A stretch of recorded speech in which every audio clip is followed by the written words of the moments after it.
Welcome back to my YouTube channel. तो এটা নতুন ভিডিও লৈ মই জয়শ্ৰী আপোনালোক সকলোকে স্বাগতম জনাইছোঁ। আৰু যেহেতু বিহুৰ বতৰ তো সেইবাবে ভাবিলোঁ এটা ব্লগ বনা বুলি আৰু আপোনালোকক দেখাওঁ যে বিহুৰ প্ৰস্তুতি কেনেদৰে চলিছে। আৰু আজিতো হ'ল উৰুকা আৰু উৰুকাৰ প্ৰস্তুতি কিদৰে চলিছে সেয়া আপোনালোকক দেখাম। তো চাই যাওক ভিডিঅ'টি সম্পূৰ্ণকৈ।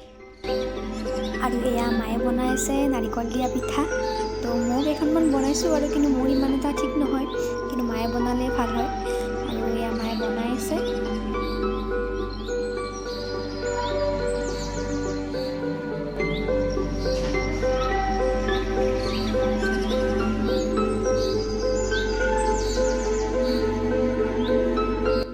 আৰু এয়া মই বনালোঁ বৰা চাউল আৰু নাৰিকলেৰে পিঠা, খাবলৈ কিন্তু বহুত সোৱাদ লগা হৈছিল। আৰু এয়া বনালোঁ উৰুকাৰ এসাঁজ, এয়া দাইল আৰু বনালোঁ মিক্স ভাজি এখন, সৰু আলু, মটৰ, গাজৰ, বিন এইদৰে এখন বনালোঁ।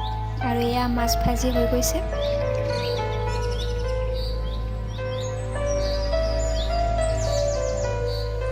আৰু এয়া মই বনাই আছোঁ চিকেন আৰু পোলাও উতলি আছে।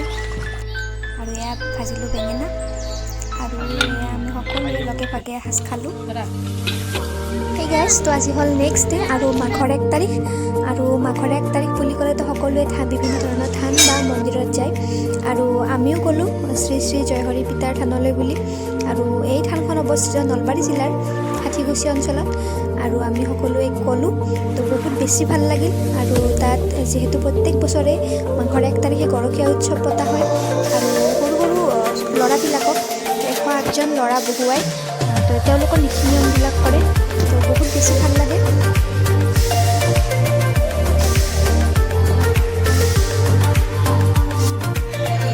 আৰু বহুত দূৰ দূৰণিৰ পৰা ভক্ত ইয়ালৈ অহা দেখা যায়।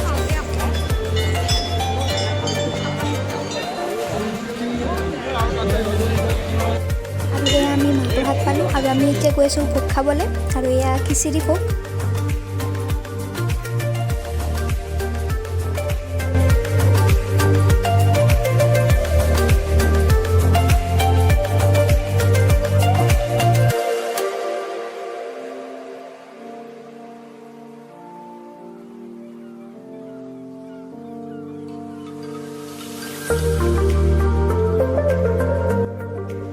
আৰু আমি আজিৰ ভিডিঅ'টো ইমানতে সামৰিলোঁ। যদি ভিডিঅ'টি ভাল লাগে লাইক, কমেণ্ট, শ্বেয়াৰ কৰি দিব।